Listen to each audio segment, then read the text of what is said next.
So, thanks for joining us on our first guest speaker episode of Better Business, Better Life. We're here today with Warner Cowin, who's here to talk to us about happy wife, happy life, or more specifically, actually how he creates that space for both personal and family life, particularly as his wife, Liz, is actually a co-founder in the business. Yeah. So, Warner, welcome. Thanks, Deborah. Thanks for having me. Lovely to have you here. Yeah. Great to have you as my first guest. Yeah. Hey, before we get started, I'd really like to understand a little bit about what it is your business does. So I know on the website it talks about being Australasia's leading technical tendering and procurement consultancy. What does that really mean? Yeah, what does that mean? Very simply put, we help government agencies procure large pieces of infrastructure, engineering infrastructure like roads, bridges, rail, water, those types of things. And on the flip side, we help contractors and suppliers try and win government contracts as well. So we did it across both New Zealand and Australia. Fantastic. Yeah. Okay. And also, I'd like to get to people to know you a little bit more personally as well. So if I can ask you a personal and professional success that you've had in the last year or so. Yeah. I mean, as we chatted before, 2020 was pretty crazy. So it's pretty hard to disconnect my personal and my professional life with how our team responded to the COVID crisis and in particular the lockdown. We had a pretty crazy year. And when we sat down in December and reflected over a few wines, we did incredibly well. We won a few awards. We did well financially. Our revenues are down, but our margins were up. But, we've had some real challenges. We've had, people who were working remotely that didn't have the right place where they could work or a safe place they could work. We had challenges associated with the stress and anxiety of whether we were going to continue as a business like most organizations did. And so we had this kind of whole roller coaster type experience. And I think when you're emotionally connected to your business, as most founders and entrepreneurs are, that's very hard to disconnect the professional and personal. So how we ended up at the end of the year for us was probably, for me, the highlight or the highlight from a professional and personal perspective. Perfect. Tell me about the awards. You won a couple of awards this year, is that right? Yeah. So 2020, we won the EY Procurement Supreme Award with one of our customers, which was phenomenal. High five. I know, phenomenal, really. So that was a great team effort from our team, and we won the best of the best for the Westpac Business Awards for strategy and planning. We got announced last year, even though that was for 2019. So that was real significant for us. Fantastic. And awards are really important, not from a marketing perspective, but it makes the team feel really good about what we've done. And it's that third party endorsement that you're doing things right. So it was real highlight for us. Congratulations, both you and the team. That's fantastic. Yeah, thank you. Now, I understand that you're a little bit of a late bloomer to this whole entrepreneurial business. So we'd like to just sort of set the scene and tell us how you started out. Well, I think, just to understand, I was in the military when I left school at the university. I was in the Air Force and then trundled through life, left the Air Force, went to the UK, got into construction. So I kind of jokingly say I never had a real job till I was about 34 and then joined a corporate entity, joined Downers here in New Zealand. And that's how I really got involved in some serious construction activities. It's kind of linked to what we do now. Yep. Spent 5 years doing that. And then I got to a point where I kind of realized possibly I wasn't right for corporate world.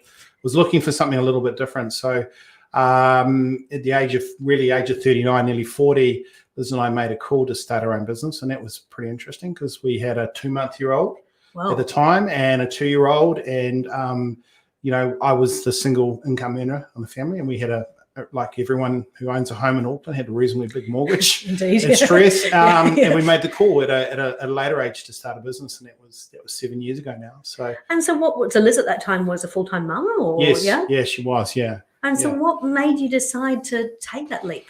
Yeah, I think I realized that life was very short.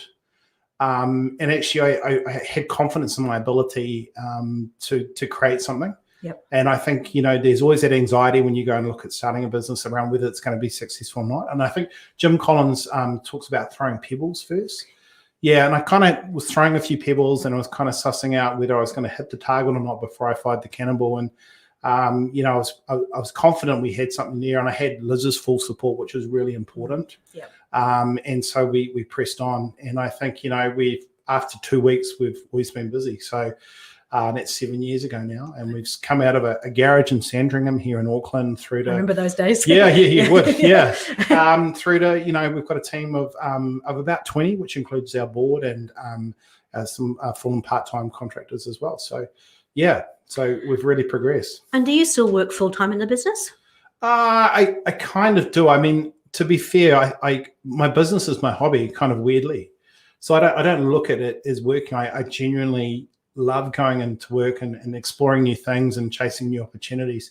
I don't know what else I would do, to be honest. Yeah. I'm not great at sitting still, and I don't have like hobbies that consume time. I mean, we've got a young family which consumes you've got time. 3 children, right? Yeah, I got a 5, 7, and 9-year-old. So outside of work, when Liz and I are, being part of our family, those two things can consume us. The business and raising a reasonably young family.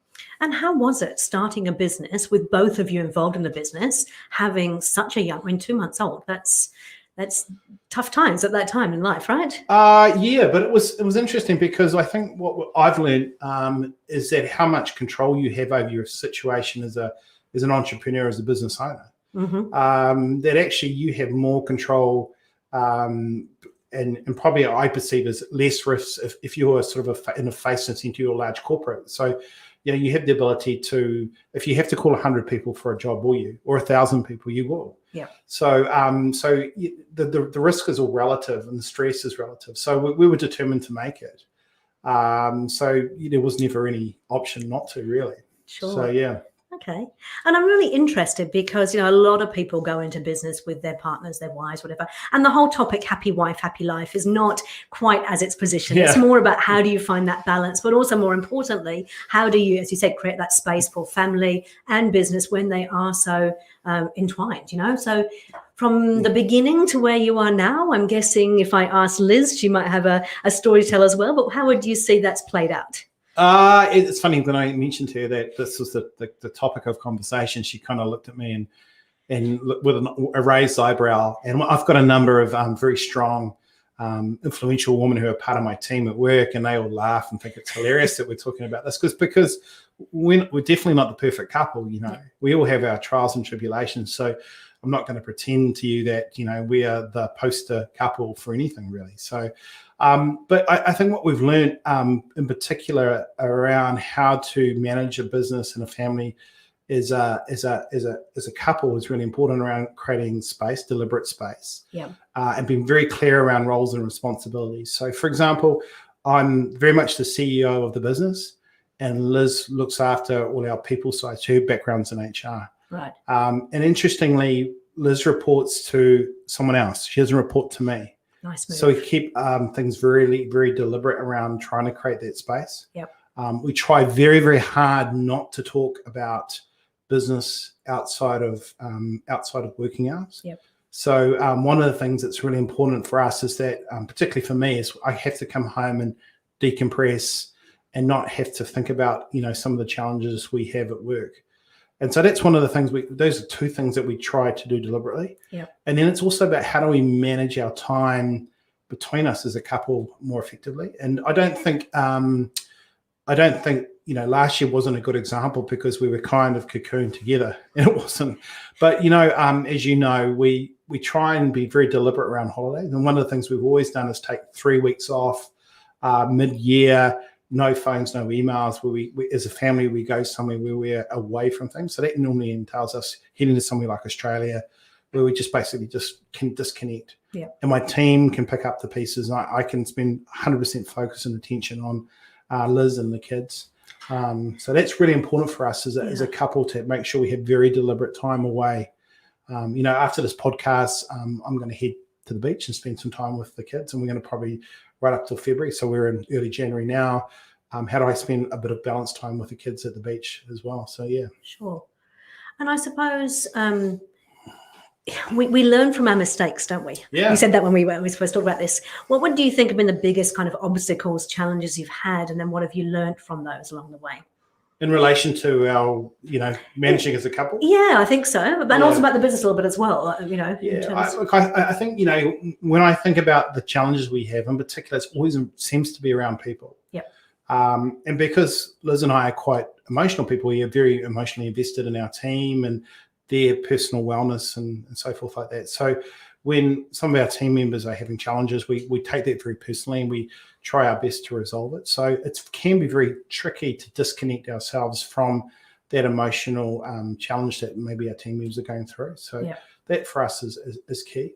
I think what we've really learned, and going back to some of the work you're doing, is the importance of having a framework and structure, and importance of mentors and those types of things when you're looking to scale and grow a business. And we got a, I think one of the eureka things that happened to us is I got involved in EO quite early on, Entrepreneurs Organisation, as you know. Yep. But also we got a business coach quite early on as well. And we were quite small at the time. We were only doing about $200,000 or $300,000 a year. But what it did is it set the structure up for us to scale and grow in a real sustainable way. Mm-hmm. That we weren't actually, growing and creating more work for ourselves. We were backfilling stuff with people and systems and processes.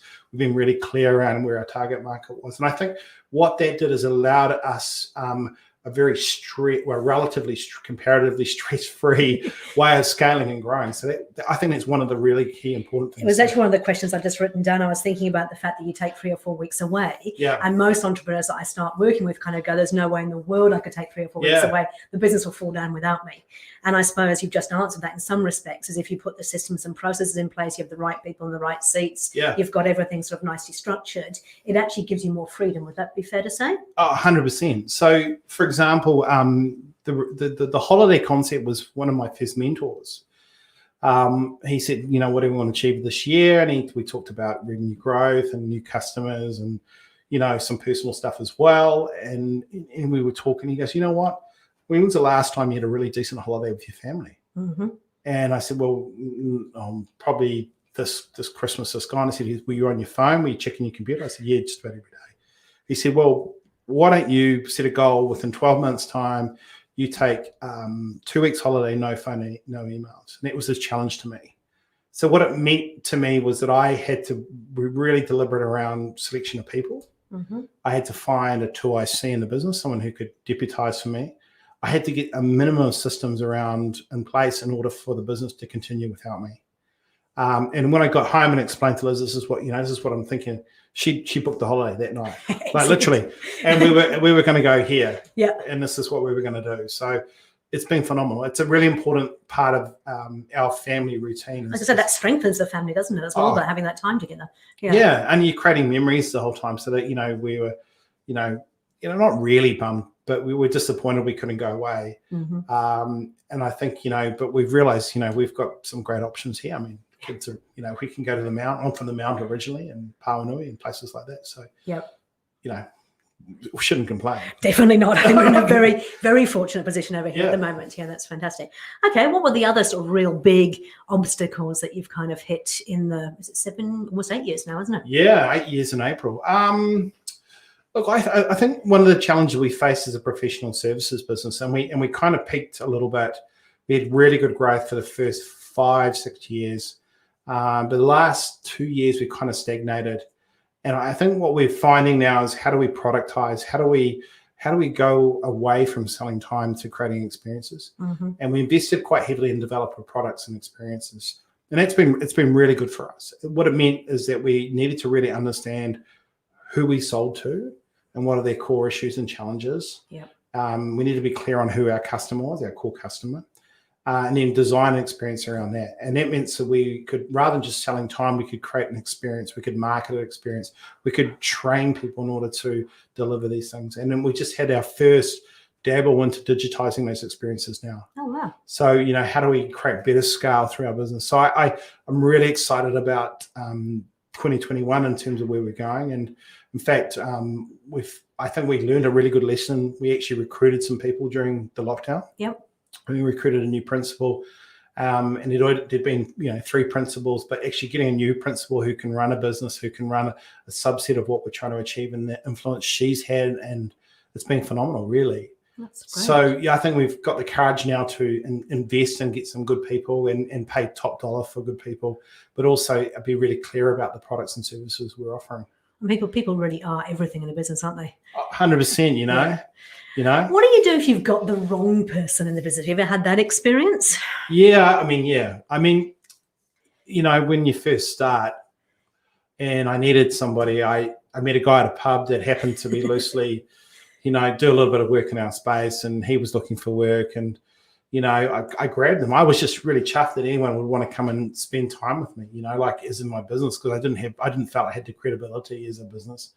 But we're becoming more and more, we're absolutely very selective on choosing the right people. Yep. And we have a very values-based approach. So one of the things we were very clear on early on was, how do we define our values? And values are really important because they become the unofficial playbook of how you run a business. Yeah. So for the processes and procedures, if you empower your staff to make a decision based on values, that's all you can do, Yeah. So I think values have been a little bit overused in corporate, and they tend to be things that get stuck on the wall on a screensaver, and people pay no attention to them. So how do you keep those values alive in the business? So that's the playbook, but how do you hold people to that?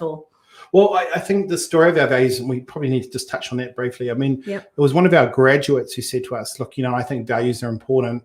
And I'd come from a military, which is a very values-based organization, and where you really abide and live by your values. And then I got in this corporate world where, actually, to be fair, it was quite transactional. So we abide by our values, but actually, what, if we're not making enough money, then we won't. Yeah.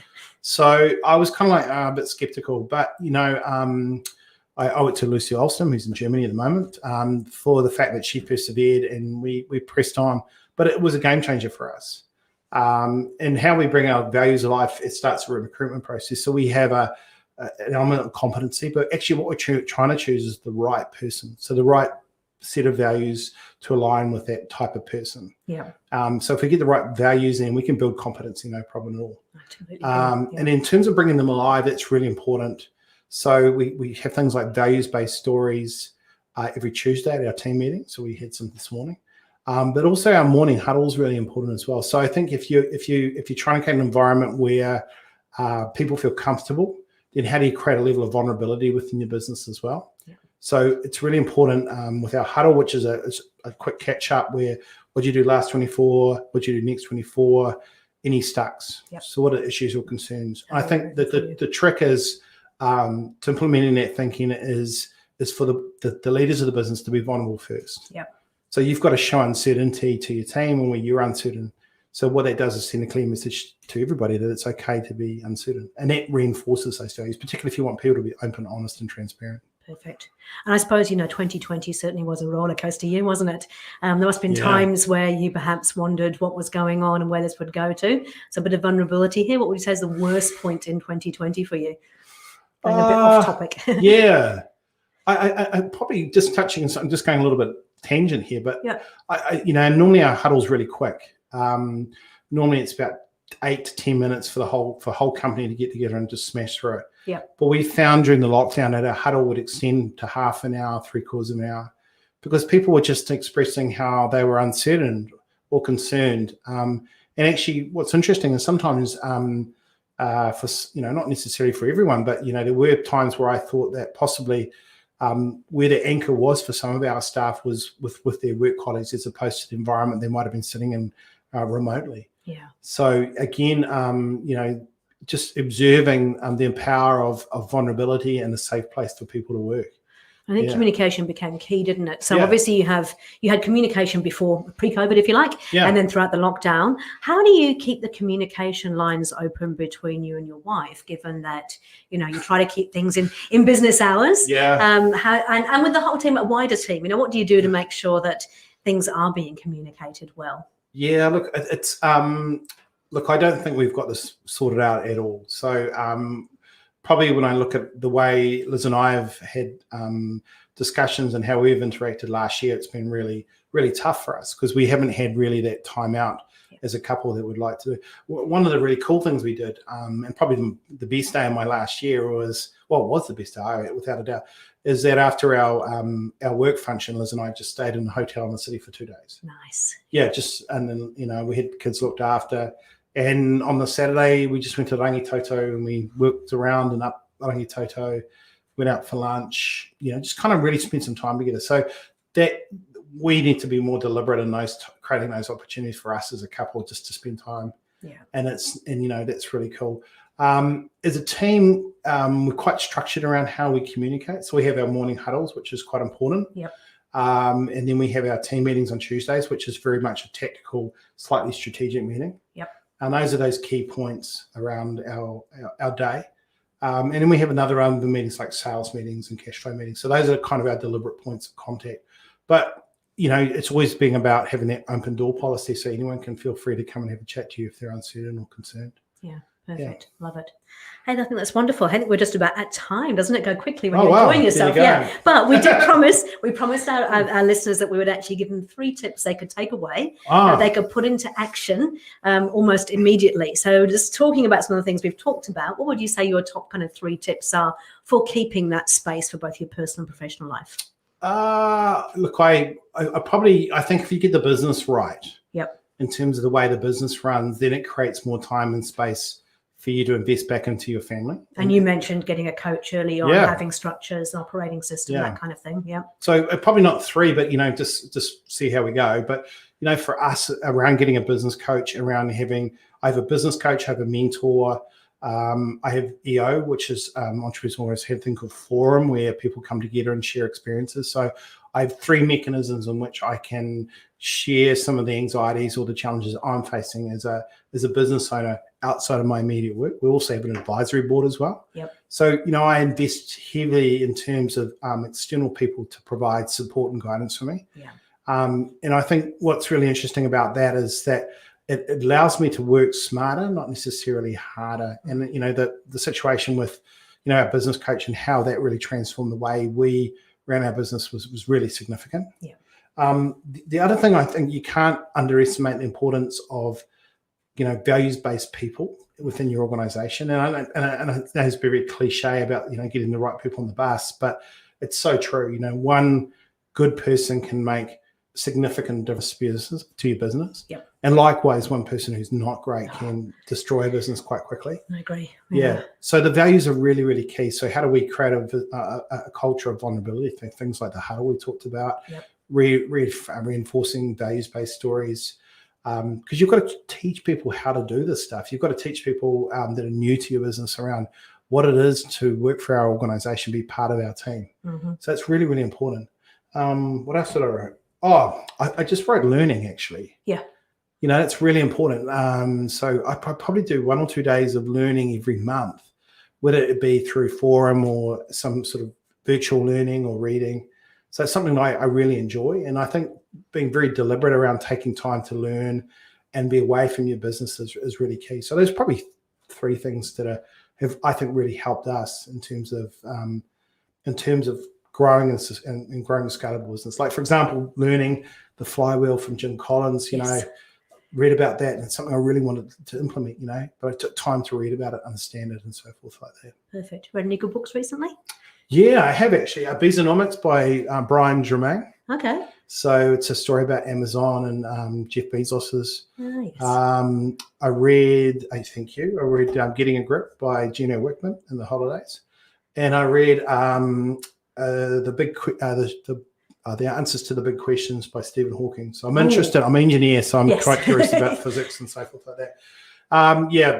And some trashy novels. Of course. It's a holiday, for God's sake. Yeah, absolutely. Yeah. Oh, that is awesome. Hey, look, Warner, really, really appreciate you being my first guest and for coming in and sharing so vulnerably and giving people some insight into your business and how you got there. So thank you very much. I look forward to seeing you again soon.